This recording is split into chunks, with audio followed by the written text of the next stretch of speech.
Всем привет! Сегодня 2 ноября, и я буду черенковать спрей-розу, а черенки попытаюсь укоренить дома.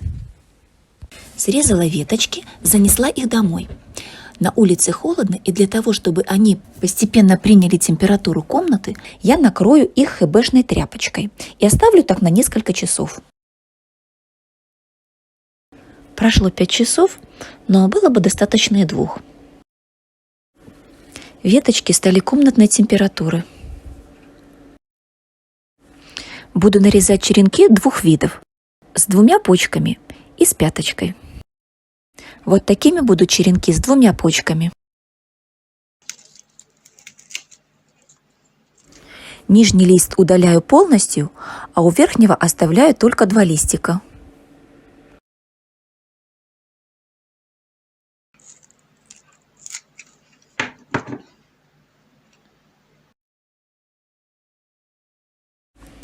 С этой веточки буду срезать черенки с пяточкой.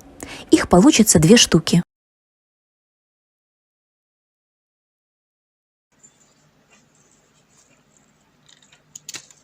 Ух. И снова нижние листики удаляю.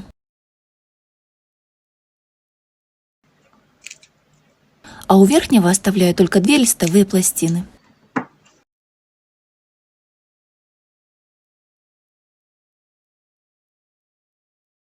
И второй черенок срежу точно так же.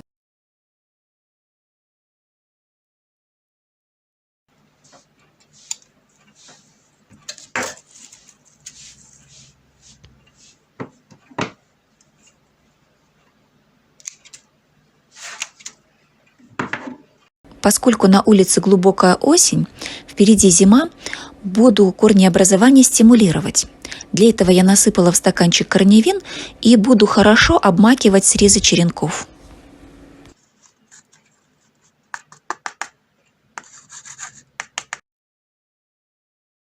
Буду размещать черенок листочком вовнутрь, чтобы потом безболезненно можно было его накрыть. Для укоренения я подготовила 4 субстрата.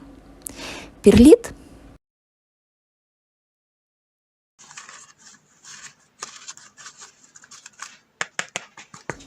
кокогрунт, смешанный с песком,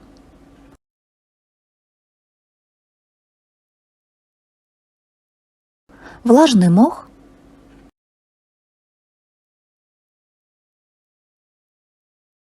верховой торф, смешанный с песком. Забыла сразу сказать, что на дне стаканов я сделала хорошие дренажные отверстия. В каждый стакан я разместила по 3 черенка. И сейчас я их накрою верхней частью бутылки.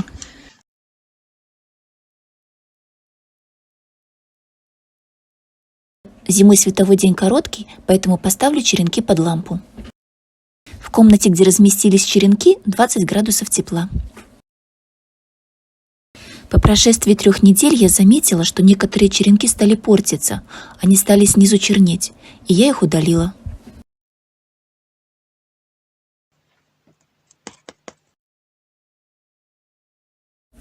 Сегодня 7 декабря. Прошло 5 недель с момента черенкования. И вот это вот все черенки, которые на данный момент остались. В стаканчике с мхом появился беленький маленький корешок. Ура! Розочка укоренилась! Ровно через неделю, 14 декабря, корешки появились и еще в одном стаканчике. Здесь субстрат кокогрунт с песком. За эту неделю у черенка, укореняемого в мху, вот так нарос корешок. Прошла еще неделя, сегодня 21 января, корешки наши подросли, а вот здесь даже начал разветвляться, и я думаю, что уже пора пересадить черенки в питательный грунт.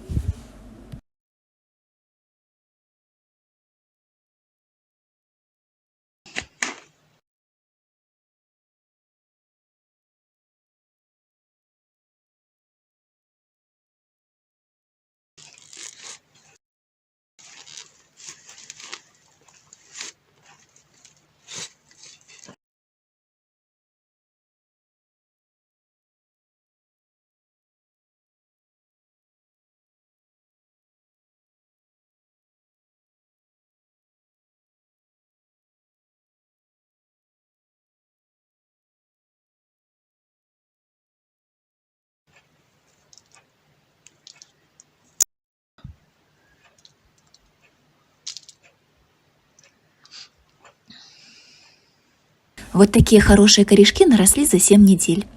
Это черенок с пяточкой.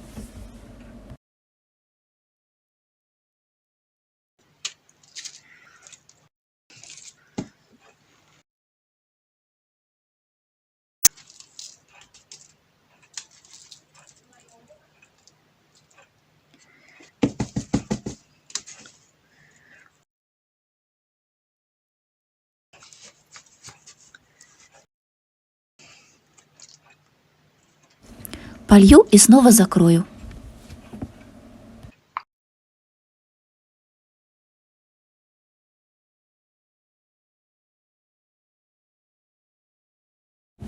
Второй черенок тоже пересажу.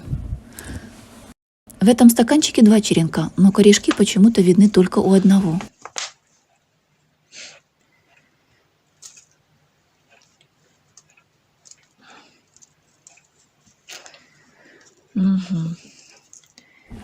Достала, и вот я вижу, что один с корешком, а второй, к сожалению, почернел.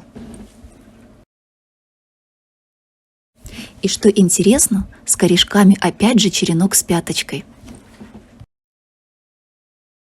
В следующий раз для зимнего укоренения буду брать черенки только с пяточкой.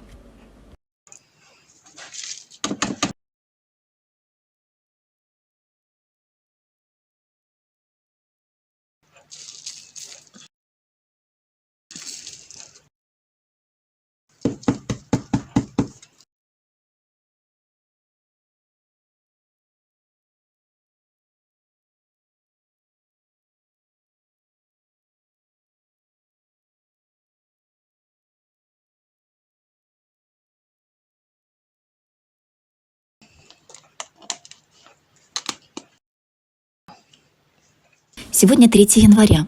Через прозрачные стенки стаканов хорошо видно, что корешки пошли в рост. Теперь я буду постепенно приучать черенки к свежему воздуху. Сперва слегка откручу крышки. И постепенно их вовсе сниму. 1 февраля. Росточки подросли и корешочки подросли.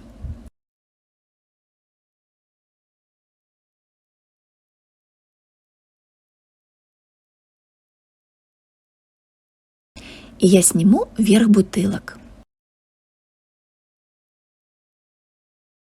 Чтобы не было резкого изменения влажности воздуха вокруг черенков, я опрыскаю их водой комнатной температуры.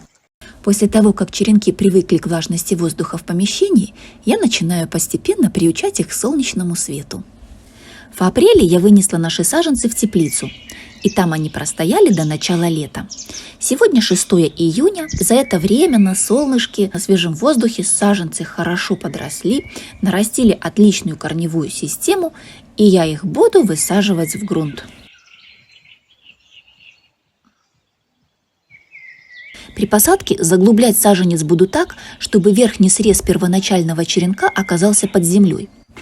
Тогда впоследствии из спящих почек, расположенных вот на этих веточках, пойдут отличные базальные побеги. Канцелярским ножом разрежу стакан с 3 сторон, чтобы, доставая саженец, не повредить земляной ком.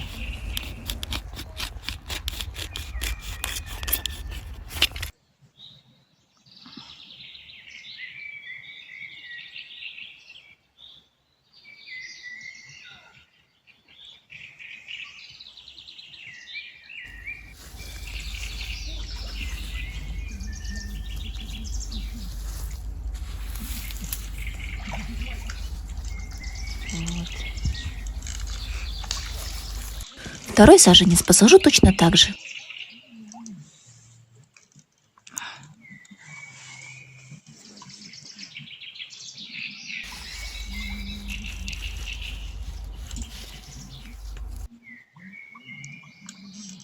И теперь хорошо полью.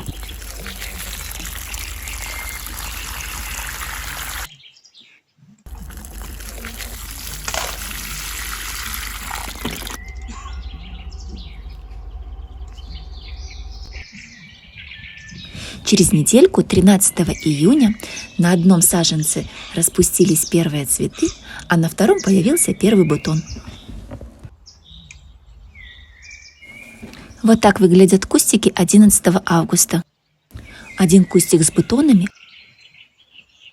а у второго 2 побега с цветами, и из земли вышел 3-й побег.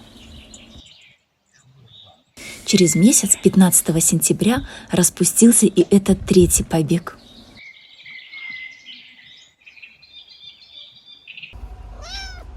О, пришла. Помощница пришла. Привет, привет.